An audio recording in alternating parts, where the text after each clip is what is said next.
Hello, ladies and gentlemen. I am Screen Scene Guru coming at you with another weekly television update. I've been watching Ghost Adventures Season 27. It has been a fantastic season premiere. Um, excuse me. This season started back in April, so I'm catching up on a few episodes. If you guys have not heard about this, you can catch this on Discovery Plus and on HBO Max and on Prime, Amazon. So there's a few places you can watch it. Going into the first episode, they are going over the iconic Poltergeist house in California. It is currently under new ownership, so Zach was able to go to the house for the first time. Really exciting news. He goes into the curse behind the production of the first film by Steven Spielberg, and how several of the cast died years later after the supposed curse that happened in making the film. Them digging the hole in the backyard to create the pool, supposedly messed with real indigenous spirits on the property. And of course, a seance was happening to encourage the film to be more authentic and scary. They did actually have to call a psychic medium to calm down the activity on the property after the film was done. So very interesting new light and new stories being revealed about the iconic 1984 film. So going into a bit of the bio, for episode 1, we've got the Ghost Adventures crew dig into the mystery of the famed Poltergeist house, launching an unprecedented investigation inside the site of the classic horror film location to uncover the truth behind the rumored curse that haunts the suburban California home. It's a very interesting story. He does have a little bit of information altered in the story. Of course, we do know, if you look up the story of the little girl, my mom went to school with her, and she did, in fact, know a little bit more about her medical history. I mean, I think I'll put a little bit of a link down below, but I believe it was something to do with her kidneys not working properly, and they said it was a random illness that was unexplained. But I think now, with current medical jargon lingo, they do know exactly what happened to her. So it wasn't so much of a curse. But going on to episode 2, we've got the Houdini seance. Really fascinating episode here, guys, because for over 100 years, people have been trying to summon the spirit of Houdini, the magician. He claimed that once he was over on the other side, he would try to make contact with his wife on Halloween, the iconic day he died, and his wife attempted to make contact several times before finally giving up in the late 70s. But she said one of the last seances Houdini's wife wanted to perform was at the Winchester house, the mansion for the iconic Winchester rifle, which the Ghost Adventures team has been there before. So a lot of these sites, locations they're returning to. So I like that. Going into the bio, we've got on the 100th anniversary of Harry Houdini's visit to the fabled Winchester Mystery House, Zach and the team of paranormal experts attempt to summon the legendary magician's spirit. Will escaping death's grip by Houdini's greatest trick? So yeah, they try to bring him back with his great-great-grandson being there, part of the seance, and of course the psychic medium.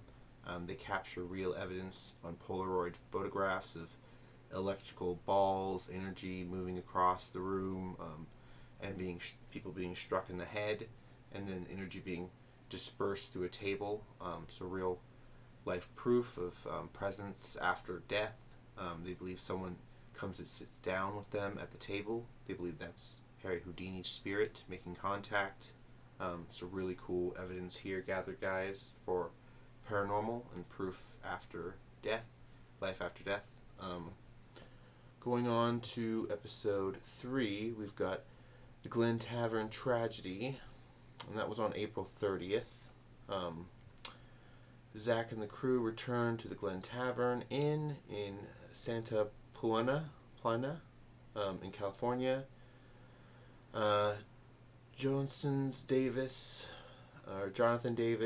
from the band Korn, the paranormal investigator Gary Galka assists the team, digs deeper into the dark mysteries of the former gambling house. So, interesting to see that Zach has a premonition, a dream, that his friend, this Jonathan Davis from Korn, is with him while they perform this investigation, and he ends up calling him to come and help out. So that was very interesting to see. They all sit in this chair in this room where they see visions of individuals torturing a woman. There's a alleged story of her being beheaded, and they hear iconic screams in the building. So I thought that was very fascinating, that the tragedy is still going on. They're capturing it with their new sound recordings, their parabolic microphones. So if you guys are interested in the field of paranormal stuff like that, definitely check out this new season. It's not very well advertised besides people that are looking for it. So definitely go and check it out. We've got an episode 4 dropping tonight. It is titled Abandoned at Whiskey Pete's. It's a very interesting story. Going to be dropping tonight. So definitely check it out.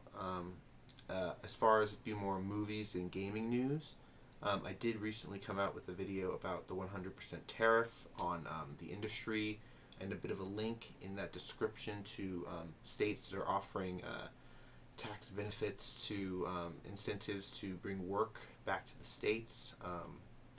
I also got a little bit of a list jotted down of movie news I want to go into. Starting off, we did hear an announcement that Guy Ritchie is going to be setting up to direct Roadhouse 2 with Jake Gyllenhaal returning. So that's very interesting. I did not watch the Amazon Roadhouse straight-to-streaming film yet, mainly because I wanted to watch the Patrick Swayze films. I haven't gotten around to that either. I'm really behind. I have recently picked up in that physical media hall, if you guys have checked out my videos about it, I did get Dirty Dancing. That's Swayze pick that I need to watch. It's the 20th anniversary, so a good, decent version of the Dirty Dancing. Going on from the Guy Ritchie news, we've got Sergeant Rock from DC apparently has been canceled. Luca Guadagnino has walked away from the project, given that his lead star, Daniel Craig, no longer wants to do it. And then they had issues with shooting around the weather, which sounded kind of made up, because they had a whole 6 to 9 months to plan around shooting around weather. But they're claiming that weather and the loss of their main star is basically wrapping this project, and DC is apparently not wanting to put out the money to do it. Also, the costs were getting too high, so Sergeant Rock has been canceled officially from DC. Moving on, we had a really good month, last 2 months really, with Warner Brothers releases, specifically with the release of Working Man, Jason Statham's Working Man, which I believe he still has the same director of Beekeeper, which I did a review for Beekeeper in 2024. If you guys haven't seen that, I highly recommend you guys check that out on my channel. But I want to check out the Jason Statham Working Man. It has recently made $98.3 million worldwide. So that's really great numbers, given that not a lot of people are going out to the theater right now. I just recently was out to the theater for the first time in months to see Thunderbolts on May the 1st. So, going back into Warner Brothers, big numbers coming out of Warner Brothers. Minecraft was reaching a surprising 313 million worldwide, given the chicken jockey phenomenon with millennials and Gen Xers, or Gen Zers, whatever you want to call it. Going on to our third release, we've got the Michael B. Jordan 2 role performing, and Haley Steinfeld Sinners reaching a 236 million worldwide, and that's just in the first 18 days of its release. So we're going to be expecting a drop-off of Sinners in the next 2 weeks, possibly. But I'm hearing a lot of people are turning out with their whole families to see it too. So we might have the viewership actually stay steady, in fact. But going on to a Disney-released project, we got Thunderbolts. The first 7 days, we got our numbers out, and we've got a $161 million gained. So that's really cool to see. Not as high as a lot of people hoped it would, but it's actually exceeding some people's estimates. Some people thought it would get in the low to mid 70,000. So this is going over that, but then certain people didn't expect it to go over 100,000. It's a bit over by 161. So that's really cool. Some more unfortunate news over at DC. We've got Clayface, the animated project that's supposed to be set in the Matt Reeves universe. Unfortunately, is going under the knife for rewrites. So we don't know exactly what that means, if it's going to be still horror toned or if it's going to go kind of more towards different genres or something else. Not exactly sure. I do have a little bit of information pulled up for the month of May. We've got a really big slate of movies coming out that's going to make a lot of money, hopefully, if people go out and see them in big turnouts. This upcoming 2 weeks from now, on May the 16th, we've got Final Destination Bloodlines, which I believe is the 6th film. Correct me if I'm wrong in the comments, guys, but I believe that's the 6th Final Destination, or 7, 6 or 7, one of those. And then on May 23rd, we've got the double feature of Mission Impossible 7, Final Reckoning, and Lilo and Stitch from Disney. So 2 really big movies coming back to back, going up against each other for box office, but also they might profit and help each other gain, like Oppenheimer and Barbie situation. So we've got Mission Impossible 7 and Lilo and Stitch. And then May 30th, at the end of the month, we've got Karate Kid Legends coming out from Sony. So a lot of movies coming out. We've got to look forward to. Just today, we got announced the Grand Theft Auto 6 trailer, the final look for the trailer. We got an announcement of May 2026 to be released. So that's really exciting news.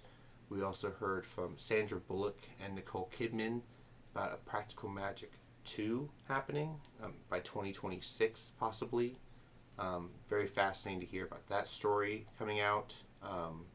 If they're going to include the aunties, or if in fact they are going to be the aunties, and the Sandra Bullock's kids are going to be grown up and they're going to be more focused on the story. I'd love to hear what you guys think. Leave your comments down below. Like I said, you can follow me on Instagram, on Threads, and now on TikTok as well, at Scene Screen Guru. But until next time, guys, I want to thank you for clicking on one of my videos. And I'll catch you later on in another news drop I have, or another reaction I do. But until next time, guys, bye-bye. And thank you very much for clicking on my video. Let's see.